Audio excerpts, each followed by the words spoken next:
Greetings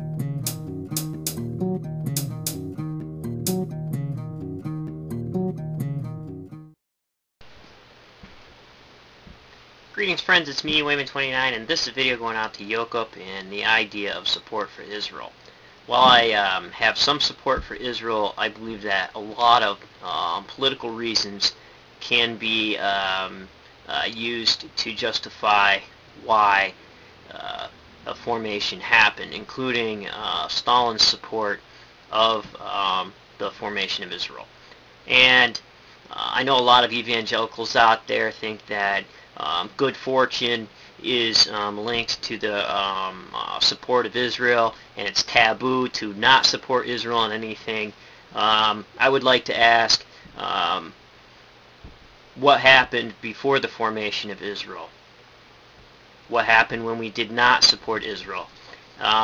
It seemed that both good things happened to America and bad things happened to America even before the formation of Israel, so I don't see how it can be linked. What's really fascinating, I've been noticing, is a large push of evangelicals to learn more about Judaism and Hebrew, and they're using messianic ideas to do this. And what's really fascinating, I was at work one time, I had the Tanakh because I was reading it, I'm trying to learn Hebrew, and I really love the literature, as you all know, and a gentleman there who was a worker, part-time worker, came up to me and says, "Oh, I see you had the Tanakh." I said, "Yes."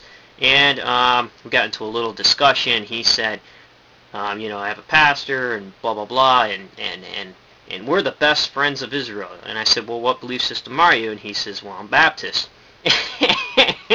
I chuckled inside because I know better, and the end result and the end is proselytizing.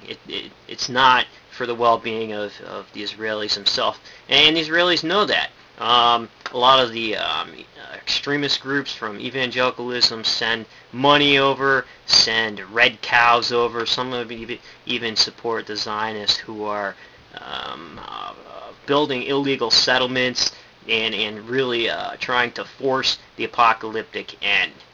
And so what is the reaction to the Israeli government? They say, thanks for the money, thanks for the support, however, get out of here with your proselytizing. We don't want it, and we'll have nothing to do with it.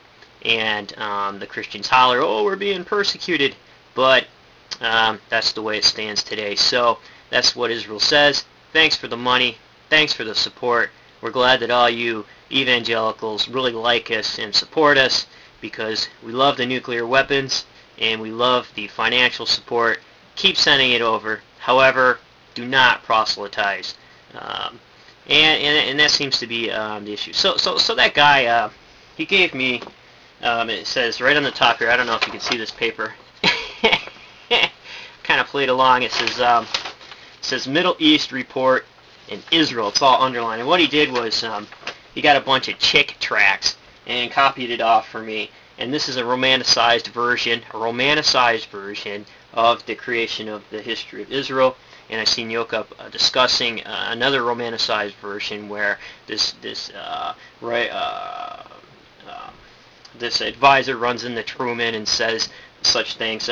Really, there's probably no proof of that ever happening, and there's a lot of ideas about the idea of how that happened floating around, and the most dramatic ones come from evangelical circles on how that happened, definitely, because the more defined the apocalyptic scenarios are defined in their belief systems and worldviews, the more defined the romanticized historical version becomes.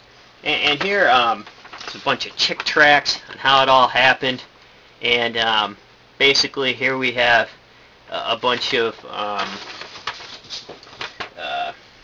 Hitler there, in the formation of Israel, and on the bottom we have prophecies describing the Messiah, which is their true motive, which sends any Israeli right over the edge who's truly in Judaism. So I have a hard time wrapping my brain around messianic ideas.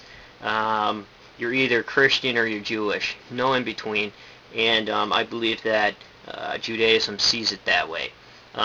because anybody whose sole intent it is to call out Jews to follow gods that they have not known and have not followed, it amounts to apostasy. And so a lot of people have problems with that. I don't have any problem with Christians trying to learn Judaism for better understanding. However, when you're posing as Jews among Jews, when you're really Christian, ends up being a cancer, so to speak, religiously. I don't want to give a bad connotation. I just need to study Messianic ideas more so I can understand their views in historical perspective. I have not done that yet, I confess. However, to me, it just seems like there's an ulterior motive behind it.